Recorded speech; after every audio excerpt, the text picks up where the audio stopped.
Bonjour à tous et bienvenue dans un nouvel épisode de Bidon Collé. Aujourd'hui, je suis avec Hugo, mais surtout avec le coureur de l'équipe Cofidis, Sylvain Moniquet. Comment tu vas, Sylvain? Bonjour à tous, ben, très bien. On a 2 jours de Liège-Bastogne-Liège et les feux sont au vert. Ouais, donc la forme est bonne parce que tu as eu un début de saison quand même compliqué avec un accident et maintenant on te voit en très grande forme sur ces dernières semaines. Ouais, je reviens petit à petit. C'est vrai que j'ai eu un début de saison en dents de scie avec l'accident. J'ai perdu énormément de jours et de semaines d'entraînement. Et puis voilà, j'ai bien travaillé et tout commence doucement à s'aligner comme il faut et la forme commence à arriver pour les courses les plus importantes début de saison, quoi. Et Ouais. est-ce que mentalement tu as été touché quand même au début de saison de se dire je change d'équipe, déjà c'est quelque chose, un changement, et en plus faire un accident comme ça retarde tout. Est-ce que mentalement c'était touché? Ouais, j'ai quand même eu difficile, sachant que voilà, j'étais, comme tu viens de le dire, dans une nouvelle équipe, une nouvelle formation. J'ai manqué également le stage de janvier, donc c'est souvent un peu compliqué une fois que tu dois un peu aller t'adapter au niveau du matériel, etc. et du staff. Mais voilà, après j'ai bien travaillé aussi avec un coach mental. Il y en a de plus en plus, je pense, dans le milieu du cyclisme, et je pense que ça aide énormément. Et au fur et à mesure, ben, j'ai réussi à retrouver un bon moral et bien me remotiver pour les Tu premières parles, courses. tu parles d'un coach mental. On a eu l'occasion maintenant de voir et de côtoyer certains cyclistes. Est-ce que tu es d'accord avec moi que ça devrait être une obligation d'avoir ça dans les équipes? Ben, je dirais peut-être pas une obligation, mais en tout cas, je pense que c'est vraiment un plus. Je pense que c'est assez tabou dans le milieu du cyclisme. C'est un sujet qui est entre guillemets nouveau, alors que dans énormément d'autres sports, c'est quelque chose qui se fait maintenant depuis de nombreuses années. C'est vrai que c'est pas quelque chose qu'une équipe va proposer directement aussi. C'est plus quelque chose qu'on doit trouver par nous-mêmes et y mettre les moyens. Voilà, moi ça fait faire maintenant quelques années déjà, je pense que c'est quand même un beau plus. Tu- Si ça ne dérange pas, je vais vous poser une question, mais pour revenir sur ta saison, du coup, tu avais un plan initial, un accident qui fait que tu changes tes plans. Est-ce que tes objectifs, donc maintenant Liège, la flèche que l'on vient de passer, et peut-être les autres courses qui arrivent dans la suite de la saison, tu as dû changer tes plans avec tes objectifs majeurs, on va dire? Oui, j'ai quand même dû changer un peu le début de saison au niveau des courses, mais je pense que les grands objectifs restent les mêmes, donc les classiques et le premier grand tour de l'année, donc le Giro qui reste vraiment la pièce maîtresse du début de saison. Ça reste voilà entre guillemets au goût du jour, ça reste la pièce maîtresse et le gros objectif. Et je pense il y aura pas vraiment de soucis par rapport à ce qui était planifié, quoi. Et est-ce que tu es satisfait de ta forme, de tes jambes, de tes sensations à l'heure actuelle, malgré, enfin on sait que tu es quand même, tu fais des belles performances depuis le début de saison, mais malgré cet accident-là du coup? Oui, je pense que ben allez, il y a encore quelques petites certaines choses à améliorer, mais les sensations là sont vraiment vraiment très bonnes. Sur le vélo, je me sens très bien, même mentalement, voilà, je suis bien aussi. Comme je l'ai dit tout à l'heure, les feux sont au vert et je pense que sur la flèche, j'ai encore pu voir que j'avais des bonnes jambes. J'ai eu des petits problèmes de placement dans le final, je pense que ça m'a coûté pas mal d'énergie sur une course, voilà, très sinueuse avec du mauvais temps. Ben finalement, ça se paye cash directement, mais les jambes et la condition, enfin tout est présent, quoi. Tu parles des classiques wallonnes. Tu es wallon, un coureur wallon World Tour qui fait des courses comme Liège. Ouais, c'est déjà le cinquième que tu vas faire normalement, si je me trompe, quatre ou cinquième. Ouais. Euh, Qu'est-ce que ça représente pour toi cette course? Ben ça, pour moi, c'est entre guillemets les deux plus belles courses de l'année, Flèche-Liège. C'est finalement mes routes d'entraînement. Je connais énormément de personnes sur le bord des routes. Il n'y a aucune surprise au niveau du parcours également. C'est, je pense, un extra boost de motivation par rapport aux autres coureurs du peloton. On n'est pas non plus 36 wallons dans le peloton, donc je pense qu'il faut aussi se rendre compte que j'ai entre guillemets de la chance de faire partie du peloton du plus haut niveau sur des courses, voilà, dans la région. Donc je pense qu'il faut être fier du chemin parcouru et bien souvent c'est un peu compliqué d'en se rendre compte. Quand on voit le parcours, ça a un peu changé cette année de Liège-Bastogne-Liège. Il y a le col du Haut-Cyr qui est en rajouté, si je me trompe pas. Est-ce que ça durcit quand même encore un peu plus la course? Ça va être difficile à dire parce que maintenant allez, ça devient vraiment compliqué de prédire les courses avec Ouais. la façon dont ça roule, notamment avec UAE. Mais c'est vrai que maintenant je pense que c'est Saint-Roch et puis on part sur Bastogne et on revient vers Liège avec le col du Haut-Cyr. Je pense que le col du Haut-Cyr est réputé comme étant la côte la plus difficile de Belgique, si je me souviens bien. Je pense que voilà, c'est encore assez loin de l'arrivée, mais sur une course comme Liège-Bastogne-Liège qui fait 260 km, tout peut être possible et je pense qu'il faudra s'attendre à n'importe quel scénario au départ. Et ça peut te convenir plus ou moins, justement? Ben moi, je pense que ça peut me convenir plus que ça fasse la course assez tôt, donc pour qu'il y ait un bel égrenage. Je pense que moi, je serais peut-être pas trop, voilà, je serais peut-être pas trop à l'aise si on arrive au niveau de la redoute encore avec un très gros groupe et que le placement est vraiment très important à ce niveau-là. Donc, mais je pense qu'il y aura pas vraiment de soucis à se faire au vu des dernières courses qu'on a pu voir à la télévision notamment. Je pense qu'il y aura un très bel égrenage dès le début et je pense que les téléspectateurs ne s'ennuieront pas. Non, c'est sûr. Et puis après, quand on voit l'échappée à de moins en moins de champs, quand on regarde ici à la Flèche, ils ont eu quoi, 2 minutes et demie maximum. Et puis ça a roulé toute la journée. Quand c'est comme ça, bah, les efforts, ça change tout finalement, puisque avant, je parle de ça il y a quelques années, on laissait beaucoup plus de champs, on avait une période un peu plus tranquille. Maintenant, en fait, t'es directement à bloc toute la journée. Tu ressens ça vraiment sur les 2, 3 dernières années? Ouais, ouais, mais c'est surtout, j'ai l'impression depuis cette année qu'il y a vraiment un gros changement. Les autres années, on parlait souvent, ah, bah, tiens, on essaierait bien, par exemple la veille de Liège-Bastogne-Liège, on essaierait bien de prendre l'échappée, d'aller le plus loin possible comme j'ai pu le faire et être repris. Je pense que j'ai été repris entre la Redoute et la Roche-au-Faucon, donc vraiment aller proche de l'arrivée. Mais cette année, enfin ces dernières années en tout cas, ça n'est plus d'actualité. C'est vrai que l'exemple parfait c'était ce mercredi à la Flèche Wallonne. Je pense que l'échappée a eu maximum 2 minutes, comme tu as pu le dire. Et à un moment, on est même revenu à 40 secondes et il restait 150 km, quelque chose comme ça. Donc c'est quelque chose qui n'est pas commun. Et d'ailleurs, voilà, au départ, ça fait un peu la guerre pour l'échapper. Et cette année, ça s'est posé, je pense, 5 minutes. 5 minutes tranquille, puis directement, les grandes équipes ont commencé à rouler. Donc voilà, je pense que ça fait partie un peu du cyclisme moderne. Ouais, j'ai un peu débriefé avec Tom, qui était dans l'échappée, justement, Tom Paco. Et il me disait que malgré le fait qu'il y avait des gros moteurs comme Tobias Foss, des coureurs qui sont revenus, les Unonix, etc., des Legnesun, qui sont quand même des grosses références au niveau allez, des gros moteurs, on va dire, dans le peloton, malgré tout, ça n'a pas pris de champ. Et ça, c'est quand même un peu frustrant. Pour toi, moi j'ai une autre question. On t'a déjà vu en avantage sur les grands tours. On t'a déjà vu à ton avantage sur les classiques. Qu'est-ce que tu préfères courir? Mais je pense un mix des deux. Mais dans les grands tours, c'est vrai que la faculté de récupération est quand même assez importante. Je pense que j'ai assez de chance à ce niveau-là. Mais c'est vrai que les classiques d'un jour, c'est voilà, c'est des autres sentiments. Il y a plus d'émotions. Je sais pas comment expliquer, mais c'est vrai que c'est un autre plaisir de prendre le départ sur des grandes courses d'un jour. Voilà, les Tours de Lombardie, par exemple, j'ai déjà fait les courses Québec-Montréal, Liège-Bastogne-Liège, je pense que c'est les plus grosses courses d'un jour que je peux faire et c'est voilà une ambiance particulière et c'est vrai qu'en général ça roule un peu aussi différemment que sur un grand tour où la moitié du peloton va être fatigué après 10 jours, tandis que ici tout le monde est frais et ça roule différemment. Est-ce que tu ressens quand même beaucoup plus de commentaires sur les réseaux sociaux, des messages d'encouragement, vu qu'on est à Liège et que c'est proche de chez toi? Ouais, ouais, j'ai reçu vraiment pas mal de messages, que ce soit la veille de la flèche ou après la flèche. Également pour Liège, ici, j'ai déjà reçu pas mal de messages. J'ai vu aussi pas mal de monde sur. Aujourd'hui, on a fait l'Arco des 105 derniers kilomètres et j'ai vu pas mal de monde que je connaissais sur le bord des routes. Et voilà, j'étais aussi impressionné au départ à Ciné, donc sur la Grand Place. Je sais pas si vous y Ouais, ouais, étiez, ouais, t'es là. mais l'ambiance était, voilà, franchement, c'était. Je pense que j'ai jamais vécu une ambiance pareille avant un départ d'une Ouais, course, quoi. ouais, c'est sûr. Je reviens maintenant sur les grands tours. Ton objectif suivant après les classiques, ce sera le Giro. Une course qui t'a déjà quand même bien réussi, puisque tu avais fait quatrième d'une étape déjà au Ouais. niveau de l'Etna. Quelles sont tes ambitions donc du coup sur le Giro? Je pense que ça va être allez, le même carnet de route que la dernière fois que j'ai fait le Giro. Donc, essayer de prendre des échappées avec des hommes forts, essayer d'aller le plus loin possible, notamment en deuxième et en troisième semaine où les équipes de leaders deviennent de plus en plus fatiguées. Donc, je pense que voilà, l'idéal serait d'aller chercher une victoire d'étape en partant d'une belle échappée dans une étape de montagne. Je pense que c'est pas vraiment ce qui manque sur le Giro avec des parcours des parcours très montagneux.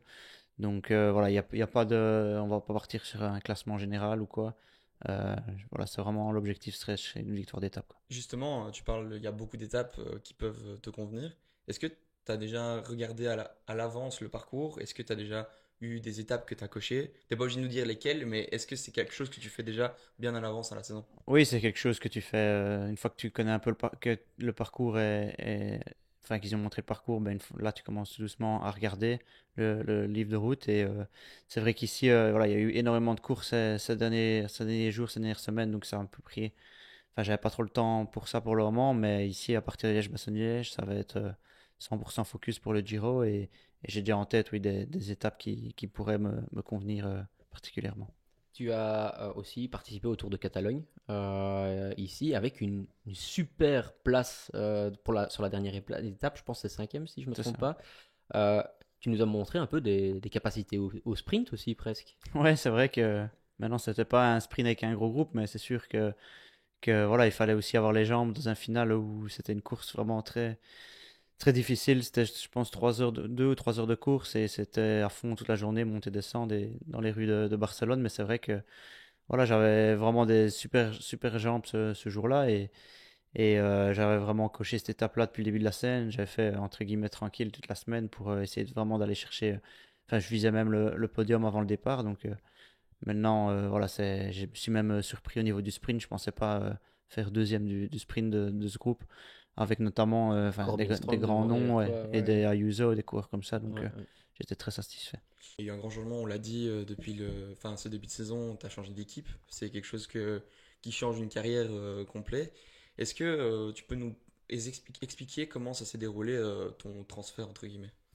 Mais disons que voilà, j'avais passé 4 belles années chez Lotto et je voulais voir un peu des choses différentes. Donc, Cofidis m'a approché durant l'année passée parce qu'il savait très bien que j'étais en fin de contrat. Donc, voilà, après des semaines de réflexion, j'ai pris ma décision de rejoindre cette équipe pour 2 années où finalement c'est voilà, des nouveaux objectifs.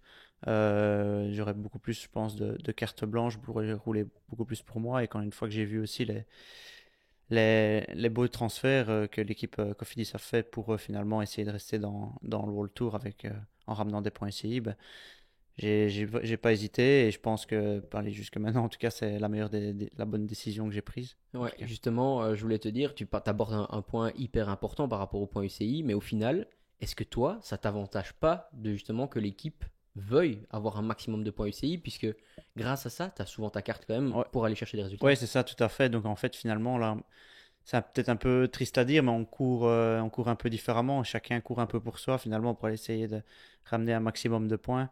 Comme on a pu le voir, je pense, il y a quelques semaines, avec, je pense, que c'était Stan et Milan qui ont fait le sprint à deux. Je sais Ouais, plus ouais, ouais, exactement c'est à quelle course, mais Grand Prix de l'Escaut, je pense. ouais, ouais, ouais. Mais c'est vrai que ça m'avantage parce que finalement, chacun est un peu plus libre. C'est moins cadenassé autour d'un seul coureur et je pense que finalement, c'est quelque chose qui est pas plus mal, quoi. Moi, j'ai toujours eu, enfin, les réseaux sociaux parlent beaucoup. Par exemple, quand Remco Evenepoel était très fort chez les jeunes et qui devait passer à la montagne, vu que tu es un coureur qui est grimpeur, est-ce que toi aussi, tu as eu des critiques en mode, tu as eu difficile dans les descentes de col? Parce qu'on dit souvent que c'est difficile de s'habituer à des descentes et on a un peu peur parce que c'est différent la montagne et qu'ici en Belgique, on n'a pas l'habitude de... J'ai pas tellement senti le problème de descente parce que je pense que, enfin, en tout cas, Remco, lui, il est entre guillemets nouveau dans le vélo. Donc, Ouais. Mhm. moi, j'ai fait du vélo depuis de nombreuses années maintenant. Mais c'est vrai qu'une fois que, par exemple, on va aller faire un stage en altitude, que ce soit en Sierra Nevada ou dans les Alpes ou dans les Pyrénées, eh ben, tu sens directement qu'après le stage, ben, tu te sens un peu plus à l'aise en course au niveau des descentes. Que ben, ici, finalement, les descentes les plus longues que tu vas trouver, en tout cas dans ma région, ça va être 2 km, quelque chose comme ça. Donc, t'as pas les mêmes sensations, c'est vrai, mais et c'est notamment pour ça qu'il y a de nombreuses équipes qui décident d'aller en stage d'altitude, que ce soit pour monter des longs cols, donc faire des longs efforts, ou alors faire voilà, Des belles des descentes. belles Ouais. descentes, quoi. Ouais. En parlant d'altitude, est-ce que c'est quelque chose que tu as prévu cette année ou que tu as déjà fait, toi? Non, moi enfin, j'ai un peu changé par rapport aux autres années. Je préfère vraiment faire des stages comme il faut au niveau de la mer, plutôt que de partir en altitude où finalement j'ai remarqué que parfois j'en sortais un peu trop fatigué. Mais Et tu as que... déjà fait dans le passé. Oui, j'en ai déjà fait énormément, donc je pense l'année passée j'en ai fait deux ou trois, donc cette année en tout cas j'en ai pas encore fait, j'en ferai peut-être un peu plus tard dans l'année, mais c'est pas encore, enfin c'est pas encore pour ce début d'année, et mais c'est vrai que ça peut apporter un plus de rouler en montagne, mais moi je décide d'enlever l'altitude et juste de faire la montagne, quoi. On peut parler aussi des braquets quand tu vas dans la montagne. On parle souvent sur les courses en Belgique du grand plateau, quel grand plateau on va utiliser. Mais toi, tu utilises quel grand plateau, quel petit plateau plutôt, sur les courses? Je Ouais, pense que c'est petit différent. plateau et même la cassette, hein, Ouais, ouais. Ouais, même la cassette. souvent ça va dépendre 39 ou 42 en petit plateau. Et en gros plateau, souvent on part, enfin en tout cas moi je pars sur un 54. Je sais qu'il y a des, voilà, c'est un peu le sujet pour le moment. Il y a des équipes qui partent sur des plateaux de 58, 60, voire plus en chrono. Et à l'arrière, souvent, ben voilà, on a le 11 de chez Campagnolo. Et à l'arrière, on peut souvent choisir au niveau de la plus grande denture. Ça peut aller jusque 30, 32 ou des choses comme ça. Ouais, donc Voilà. t'es quand même à l'aise, t'es jamais vraiment en difficulté par rapport à la pente, quoi. Non, non, non. En tout cas, au rythme allez, auquel Ouais, ça roule pour le ouais, moment, ouais, même dans le mur de oui, finalement, tu n'es pas vraiment sur les mais non. plus petites dentures. Donc, je pense qu'avant, c'est quelque chose voilà, auquel on prêtait vraiment attention, mais Mais là, ça va tellement maintenant, vite. c'est plus trop, Ouais. voilà, goût du jour. Tu as eu l'occasion de faire le Giro, la Vuelta. C'est lequel, premièrement, qui t'a plu le plus de faire? Et puis, deuxièmement, lequel est le plus dur? Parce que sur le Giro, tu as eu des beaux moments en gagnant cette quatrième Mhm. place sur l'Etna. Sur la Vuelta, tu as eu ce beau moment de porter un maillot distinctif aussi, de meilleur grimpeur. Finalement, tu as eu des beaux moments dans les deux, mais lequel t'as préféré et lequel est le plus dur? Mais moi, j'ai préféré, ouais, je pense, deux fois plus le Giro. C'est vraiment allez, une autre atmosphère, une autre mentalité. Tu peux vraiment sentir sur le bord des routes la passion, l'amour des spectateurs pour la course. Tu sens vraiment que, enfin, ils vivent que pour ça. Maintenant, je pense que le point négatif, en tout cas pour moi sur la Volta, c'est vraiment la chaleur. Je pense qu'il faut le voir pour le croire. C'est des températures vraiment extrêmes et souvent, les étapes sont souvent aussi dans le sud. Donc là, on est obligé d'y passer. C'est des étapes qui approchent les 40 degrés, mais c'est vrai que allez, je préfère le Giro que la Volta, quoi. Ça me Pour, motive beaucoup plus. pour toi, l'année passée, t'es passé au Portugal où il faisait très très chaud et ça t'a quand même bien réussi. Je me demande si c'est pas l'étape après où t'as pris le maillot de. Ouais, j'ai fait une très belle étape au Portugal, mais après, je pense que j'ai un peu cassé le moteur avec la chaleur. Donc, Ouais, c'est vrai que je me rappelle. je crois que j'aurais dû mettre un peu de liquide de refroidissement. Bah ouais, ouais, Mais mais voilà. c'est vrai que c'est pas évident, hein. Donc, notre père a aussi fait la Vuelta et lui il nous a expliqué déjà qu'à l'époque il y avait les cuissards avec des petits caoutchoucs là, tu vois, Ouais. et que ils avaient roulé tout avec le soleil de côté et ça avait fondu sur sa Ah peau ouais. et donc ça avait collé avec sa Il peau. a toujours la Ouais. marque d'ailleurs, Ouais. alors qu'il a 60 ans maintenant. Ah Donc, ouais, donc faut pas demander ouais, les Ouais, les chaleurs. chaleurs. Mais Ouais. ouais. Mais donc du coup je peux comprendre à 100%. Ouais. Même si bah, des fois le Giro peut être aussi parsemé de pluie, ça Ouais. c'est sûr. tu parles de grand tour, quand il y a 3 semaines à tenir dans le peloton, est-ce que tu as un copain, un big pot dans le peloton avec lequel tu t'aimes bien discuter ou quoi? J'ai pas vraiment de big pot, mais je m'entends bien avec tout le monde. L'an passé, je m'entendais vraiment bien avec Eduardo Sepulveda, Celotto. Mhm. Maintenant, ouais, c'était vraiment l'équipe, donc c'est un peu différent. Mais c'est vrai qu'il y a souvent un peu on se rend peut-être pas compte, mais il y a souvent un peu des groupes comme ça dans le peloton, souvent par nationalité ou par langue. Donc voilà, je parle souvent aussi avec les coureurs flamands dans le peloton. Donc c'est vrai que c'est toujours un peu chouette de pouvoir un peu échanger et parler finalement d'autres choses que le vélo sur un grand tour, quoi. Ouais, parce que tu te retrouves bah, les étapes où tu chasses les étapes à l'avant, mais les autres étapes, quand tu peux te reposer ou en tout cas rouler un peu moins fort, ça, tu t'arrives à décider ça ou finalement, même quand tu es dans le gruppetto, finalement, t'es à bloc. Ouais, ben dans le gruppetto, ouais, tu vas pousser un peu moins à droite. Souvent, c'est dans les descentes que le gruppetto va quasiment plus vite que l'avant de la course. Mais c'est vrai qu'en général, avant l'étape, tu vas déjà planifier et te dire, ah, voilà, aujourd'hui, si par exemple je suis pas dans l'échappée, je fais tranquille parce que demain, c'est le jour super important. Donc ça, en général, c'est quelque chose qu'on planifie avant le grand départ. Mais c'est vrai que on sait pas vraiment non plus récupérer dans un groupe éto parce que et finalement il y a des délais aussi à tenir. C'est souvent aux alentours de 30, 40 ou 50 minutes et parfois on s'en rend pas compte, mais on est souvent proche des temps, quoi. Ouais, ouais, là, c'est sûr. Après quelques années dans le peloton maintenant professionnel, quel est le moment que tu te souviens comme le meilleur moment de ta carrière depuis le début? Mais je pense que en tant que professionnel ou Ouais. Ouais, Pas ou ou même, même chez les ouais. jeunes ou enfin je sais pas, s'il y a un truc que tu dois retenir quand tu auras 60 ans. je pense que c'est le fait d'avoir fait équipe chez Lotto avec Philippe Gilbert, je pense. Donc j'étais en chambre avec lui, que ce soit pour les classiques ou d'autres courses. Et ça reste, voilà, c'était moi, en tout cas, mon idole quand j'étais plus Comme jeune. Donc, beaucoup, hein. comme Ouais. beaucoup finalement Ouais, surtout en Wallon. Wallonie ou en France, en Belgique, pardon. Et Mais même en France, à mon avis ouais, aussi, en c'est. France Ouais. aussi. Donc voilà, quand on voit son palmarès, etc. Et puis que j'ai pu rejoindre l'équipe, je crois que c'était Lotto Soudal à ce moment-là. Et voilà, c'était vraiment une chouette expérience. Maintenant sur le vélo, ben, je dirais qu'il y a par exemple ma quatrième place à l'Etna qui était quand même assez, c'est un très beau souvenir. C'était vraiment une quatrième place qui s'est faite avec les gens sur voilà, une côte super connue en Europe. Donc ouais, c'est deux beaux souvenirs. En parlant de Philippe Gilbert, je me souviens, je sais plus à quelle époque, mais quand lui avait arrêté, il avait dit que il avait fait un commentaire pour dire que c'était ton année, l'année après ou je sais plus quoi, et qu'il te voyait faire une super Vuelta. Donc du coup, il t'avait quand même mis en considération. Ça doit quand même faire plaisir d'avoir des beaux mots d'un champion comme ça D'une dans la légende. presse. Ouais. Ouais, c'est sûr que Je sais plus c'était quand, mais ouais. c'est sûr que à mon avis c'est quand il a pris sa retraite, mais c'est Ouais. sûr que ça motive énormément et voilà, j'ai encore assez souvent des contacts avec. Il peut donner des conseils ou même on parle d'autre chose que le vélo. Donc parfois c'est vraiment voilà, c'est vraiment chouette d'avoir pu le côtoyer en tant que coureur et maintenant en tant que non coureur, quoi. Ouais, il y a une vie sur le vélo, mais il y a une vie hors du vélo.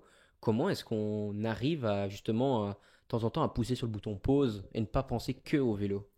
Ouais, c'est vrai que je pense c'est vraiment des périodes on-off comme tu dis. Il y a beaucoup de coureurs que je connais qui n'arrivent justement pas à avoir cette période de off en dehors des courses, où par exemple tu vas avoir 3 semaines sans course, la première semaine tu dois faire une semaine tranquille. Et bien là, il y a beaucoup de coureurs qui n'arrivent pas vraiment à déconnecter, et je pense que c'est justement là que tu peux faire la différence, comme on voit par exemple des coureurs comme Van Der Poel qui vont par exemple au ski ou faire d'autres choses, et je pense que c'est important. Mais voilà, à côté de ça, tu as la période on où vraiment tu dois te concentrer à 100%, voire à 200% si tu veux vraiment aller chercher les derniers pourcentages. Et c'est cette combinaison entre les deux qui va être importante. Et t'as d'autres passions que le vélo? Ouais, j'aime beaucoup, enfin, j'aime bien voyager déjà, donc Ouais. Donc t'es j'ai. servi avec le vélo là, non? Ouais, c'est vrai qu'on voyage déjà pas mal, mais voilà, j'aime bien tous les sports, donc j'aime bien aussi le basket. Je regarde énormément le basket, je regarde, voilà, que ce soit le football ou d'autres sports, et voilà, en tout cas, je m'ennuie pas quand je suis chez moi, Les entre playoffs guillemets, à tombent au rien mauvais faire. moment. Ouais, les playoffs, ça y est là, tu pourras Ouais, pas faire de ouais, nuit blanche. Ouais. c'est Malheureusement. les matchs pendant la nuit, c'est un peu compliqué, mais c'est vrai que ça peut, franchement, ça permet un peu de déconnecter du vélo et de toujours être sur son téléphone, regarder finalement, que ce soit sur Instagram ou Facebook, des vidéos de cyclistes sur un vélo finalement. Ouais. Beaucoup de coureurs se plaignent de ça, hein, de voyager tout le temps et ils n'aiment pas arriver. Et donc, je peux comprendre. Les entraînements aussi ont beaucoup changé au fur et à mesure. Tu collabores ici avec Gaëtan Bill. Euh, Premièrement, comment tu ressens tes entraînements? Est-ce que toi, tu as vu l'évolution au fur et à mesure des années? Parce que ça fait que finalement, on parle comme si tu étais un ancien, mais ça fait que 6 7 ans que tu es professionnel. Mhm. 8, Ça fait 5 ans là. 5 ans. Et donc, du coup, finalement, en 5 ans, il y a déjà eu énormément d'évolution. Ouais, c'est ça, il y a énormément d'évolution. Mais allez, pour être honnête, je pense pas au niveau de l'entraînement, mais plus tout ce qui est en dehors de l'entraînement. Donc tout ce qui est nutrition, performance au niveau du vélo, de l'aérodynamisme, le poids, etc. Tout ce qui est, ben voilà, comme j'ai dit, coach mental, tout ce qui est l'analyse du sommeil, les périodes de récup, etc. Et aussi au niveau des supplémentations, des vitamines, etc. Je pense qu'il y a eu énormément de changements par rapport à il y a quelques années. Mais je pense que, voilà, moi en tout cas, je suis un coureur qui aime bien de rester aux bases de l'entraînement, de faire l'entraînement bien fait au niveau des bases et ne pas aller chercher les entraînements un peu compliqués et que la base ne soit pas bonne. Donc, Ouais, je je comprends. pense que, voilà, on s'est mis d'accord avec Gaëtan pour travailler de cette façon-là et pour le moment, ça fonctionne très bien en tout cas. pour les meilleurs coureurs du monde, ça devient de plus en plus rare d'avoir un jour sans, quand on peut parler d'un grand tour ou même quand il y a une classique, un objectif. Ben souvent, les meilleurs coureurs sont toujours présents. Est-ce que c'est plus possible d'avoir une mauvaise nuit ou justement avoir un jour sans comme ça, ne pas se sentir bien le jour de la course? Ouais, c'est vrai que voilà, quand tu as un jour sans, en général, ben, c'est en général sur un grand tour. Voilà, c'est assez impressionnant de voir justement que les 5 premiers du général, par exemple, ils ont rarement des jours sans, alors que nous, on a l'impression qu'une fois tous les 4 jours, on a un jour sans, quoi, sur un grand tour, donc c'est assez impressionnant. Mais c'est vrai que souvent, ben voilà, à ce niveau-là, le mental va être important et de se dire, ah ben, si aujourd'hui j'ai eu un jour sans, demain ça ira peut-être mieux. C'est pas parce que j'ai mal dormi aujourd'hui que demain ça ira mal, ça n'ira pas bien, donc. Ouais. Mais c'est contrôlable ça. C'est pas vraiment contrôlable, voilà, il faut se dire que c'est comme ça et essayer de récupérer au mieux, que ce soit par exemple dans un groupe ETO, prendre peut-être 1 ou 2 jours un peu plus tranquille, entre guillemets, parce que comme je l'ai dit tout à l'heure, c'est pas du tout Ouais. tranquille, mais voilà, c'est vrai qu'en général, sur un grand tour, il y a plusieurs jours sans et c'est comme ça, quoi, il faut Ouais, savoir faire avec. je rebondis juste là-dessus et puis après j'ai encore une autre question et puis après moi je pourrais te Ouais, laisser ouais. la suite. C'est euh, c'est très compliqué sur un grand tour de savoir manger les quantités parce que bah, à un moment donné, quand vous mangez le matin et vous mangez le soir, bah, vous devez manger quand même des grosses quantités pour pouvoir récupérer. Euh, Est-ce que toi tu arrives à ça? Parce que je sais qu'il y a pas mal de coureurs qui ont quand même du mal à Ouais. ingérer des grosses quantités de nourriture. Ouais, c'est un peu aussi quelque chose qui fait partie du cyclisme moderne, finalement, d'essayer de manger le plus de glucose possible. Mais il y a énormément de coureurs. D'ailleurs, il faudrait qu'une personne, enfin, il faut le faire le test pour le croire, mais il y a énormément de coureurs qui ne savent pas ingérer le nombre de glucose, le nombre de grammes ou quoi. Que ce soit sur le vélo ou en dehors. Sur le vélo, on nous dit finalement essayer de manger le plus possible, essayer de tourner à 130, 140 grammes par heure, ce qui est immense finalement. Ouais. Donc il y a énormément de coureurs qui ne savent pas le faire et finalement ils vont essayer de le faire et ça va être l'inverse, ils vont avoir des problèmes au niveau du ventre et ça peut mal tourner. Et en dehors du vélo, par contre, c'est vrai que voilà, le soir après les étapes, maintenant on est suivi par des nutritionnistes, etc. On pèse nos nourritures et c'est vrai que parfois on a fini de manger et on doit encore manger 200 grammes de pâtes ou quelque chose comme ça, on n'y arrive pas. Mais à ce moment-là, il faut aussi un peu de raisonnement et un peu de bon sens et de se dire, je ne vais pas aller me rendre malade pour Ouais, non, essayer c'est de, sûr. de manger les derniers grammes de glucose qu'il me faut pour la journée. Et par exemple, essayer de manger un peu plus tard avant d'aller dormir ou quelque chose comme ça, quoi. Surtout que sur un grand tour, si tu as un problème de digestion ou quoi, ça devient Ouais, c'est la cata. compliqué parce Ouais. que Ouais, quand tu es sans force, sans sucre, sans rien, ça ouais, devient il y, plus il y a compliqué. énormément de coureurs qui ont déjà abandonné pour ça et ben, je pense que c'est une des premières causes d'abandon justement parce que tu te vides complètement et l'énergie du corps, entre guillemets, ne va pas dans les jambes, elle va au niveau du ventre et bien souvent, voilà, il y a certaines personnes qui vont pas travailler pour ça, et nous, on devrait rouler 200 km, donc c'est Ouais, bah c'est pas non plus facile. c'est sûr, ouais. Donc moi, il y avait encore une question, peut-être qu'il y en a une autre qui reviendra, mais on t'a vu, bah, il a déjà encore l'année passée, faire des fois des classements généraux sur une semaine. On t'a vu par exemple à Guangxi, on t'a vu autour de Pologne aussi faire des beaux résultats sur une semaine. Est-ce qu'on peut s'attendre bah, que cette année, tu fasses un classement général vraiment en focus, ou est-ce que même plus tard dans ta carrière, quand tu auras encore un peu plus de bagages, tu te lances sur un grand tour peut-être, sur un classement général? Ouais, c'est vrai que c'est une bonne question. Voilà, je dois encore voir à quoi ressemblait mon programme après le Giro, mais c'est vrai que voilà, classements sur une semaine, par exemple, que ce soit le Tour de Pologne ou des choses comme ça, même des classements, des courses sur le Tour, finalement, c'est quelque chose qui m'intéresse. Même s'il y a un chrono, finalement, où je me débrouille pas si mal au niveau du chrono, mais voilà, au niveau d'un grand tour, c'est encore un peu compliqué, c'est vraiment différent parce que C'est long, hein. ouais, c'est long et il faut finalement une équipe aussi autour de soi pour un peu aider, ne fût-ce qu'un ou deux coureurs, que ce soit pour les étapes de bordure. Et aussi, il faut se rendre compte qu'un par exemple, un chrono, il va falloir le faire à 200%, tandis que quand tu fais pas le classement, c'est pas un jour de repos, mais c'est presque un jour de Ouais, repos. ouais, ouais. Donc voilà, ça c'est vraiment un investissement qui finalement ne se choisit pas 2 semaines avant le grand tour. Mais c'est vrai que les classements comme ça sur une semaine ou 10 jours, c'est quelque chose que j'apprécie particulièrement. Ouais. Et bah donc du coup, j'ai une question de rebond, c'est est-ce que tu as le vélo de chrono à la maison Ouais, j'ai le vélo de chrono à la maison. En tout cas, je vais l'avoir là maintenant pour préparer le pour Giro? parce que j'ai eu pas mal de problèmes au niveau du genou à cause du vélo de chrono justement, donc je n'ai plus fait trop. Mais c'est vrai que ici pour les prochaines semaines, je l'aurai et là, c'est un vrai plus, quoi. Moi, j'ai encore une question, mais quand tu es On va en avoir désolé, encore hein. qui vont venir. Hein. Pas de C'est souci. sûrement la dernière, mais quand tu es autour d'une semaine comme ça, où tu dois, enfin, où tu fais le classement général, est-ce que tu te le dis déjà à l'avance ou souvent tu te dis, je vais tenter de suivre et ça va venir tout seul ou tu choisis vraiment une étape à l'avance? Ouais, c'est vraiment, alors, encore une fois, une bonne question parce que c'est vrai que par exemple, admettons, on va prendre un exemple. Si maintenant je dois faire le Tour de Romandie la semaine prochaine, qui est une course difficile d'une Très semaine dur. Hein. Ouais. Mhm. avec un très haut niveau, voilà, je serais déjà prêt maintenant mentalement à vouloir faire le classement général et j'en aurais déjà parlé à l'équipe. Mais c'est vrai que si, admettons, je vais faire Liège-Bastogne-Liège dimanche et que dans le col du Rosier, je lâche et je termine pas la course, ben, par exemple, alors il va falloir revoir un peu les plans à la baisse et se dire on irait bien plus vers une étape ou alors essayer de rouler pour un autre coureur dans l'équipe.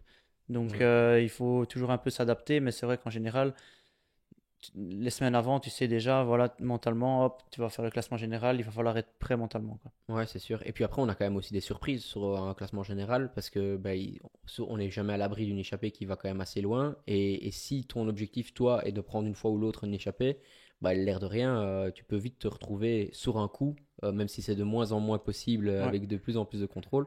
Tu peux te retrouver à l'avant aussi et ça change pas mal les choses sur ta semaine aussi, du coup. Ouais, c'est ça, c'est quelque chose qui se fait énormément sur les grands tours. Il y a beaucoup de coureurs qui font le classement de cette façon-là.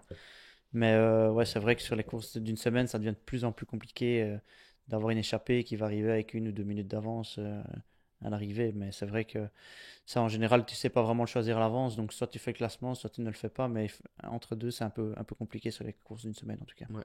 J'allais te poser encore deux questions. Là, c'est le coureur qui t'impressionne le plus, mais je suppose que bah, on va pas se mentir, c'est Tadej Pogacar, je suppose. Ouais, franchement, je pense que c'est impressionnant, Ouais. que ce soit à la TV ou dans le peloton. Quand on regarde à la TV ou être dans le peloton pour le vivre, c'est quelque chose de, franchement, je pourrais dire peut-être dans 20 ou 30 ans que voilà, j'étais là pour l'ère Pogacar parce que, Avec le nouveau Eddy Merckx. Ouais. ouais, c'est ça. Ouais. Finalement, on en parle de plus en plus. C'est vrai qu'avec le palmarès qu'il commence à avoir, je pense qu'on peut commencer tout doucement à comparer et la façon dont il gagne aussi à chaque fois. Donc, Ouais, c'est sûr. Il y a un moment qui t'a plus marqué que les autres? mais je pense que Paris-Roubaix, ça m'a quand même marqué parce que c'est pas un coureur pour Moi les aussi. pavés, c'est pas un coureur pour le plat. Il finit quand même. S'il Ouais. n'avait pas eu sa chute, je pense qu'il arrive avec Van Der Poel peut-être sur le vélodrome, mais ça c'est quelque chose Ouais, et d'assez puis Van Der impressionnant. Poel le crève aussi, donc on sait jamais, tu vois. Ouais, c'est ça, Ouais, on sait jamais. Il ouais, aurait peut-être pu aller pour la victoire. ouais. Et aussi, ben, finalement, mercredi, parce que Ouais. il a gagné. Quand j'ai vu la vidéo après l'arrivée, je me suis dit, mais c'est pas possible, on n'a pas monté le même mur de oui, Ouais, parce non, je suis d'accord avec toi. qu'il est resté sur la selle et je vous défie de rester sur la selle dans le virage Ouais, Criquet-Lyon. ouais, c'est sûr. C'est assez impressionnant avec une cadence qui était quand même élevée. Donc, Bah, c'est la première fois, mercredi, que j'ai senti les supporters vraiment, vraiment déçus. Pas par rapport À au l'arrivée. résultat, mais par rapport à la manière. ah Et ouais, c'est la première fois qu'on était dans le mur et on a un peu Ouais, senti ça. on Mais a vu le Tour des Flandres, etc. Moi, j'ai vu quand il gagne la première fois le Tour des Flandres. Tout le monde l'encourageait, mais c'était peut-être pas le même moment de sa carrière. Mais là, mercredi, quand on était arrivé, j'ai entendu des gens dire putain, tu vois. encore, quoi. ouais, Maintenant, on n'est pas du ouais, tout dans la même Non, non, vision. Nous, non. Bon, on on est est content pour le content de cyclisme. Ouais. vivre cette époque où justement on aura connu la nouvelle époque Merckx. Parce que nous, on en parle de Merckx, enfin nos grands-parents nous en parlent, mais nous, on l'a pas vécu.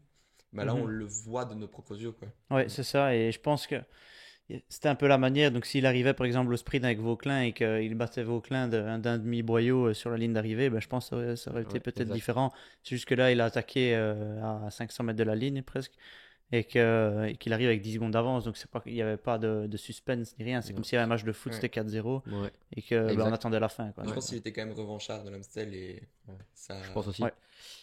Et donc, la toute dernière, et là, c'est promis. Qu'est-ce qu'on peut te souhaiter alors pour la suite de la saison? Ben, un très beau Giro, je pense. Une victoire au Giro ce serait pas mal ou un très bon résultat au Giro. Et là, je pense, le début de la saison serait bien réussi en tout cas. Eh ben, on croise les doigts. Je sais pas si t'as encore quelque chose. Ouais, possible de doubler au Giro Volta.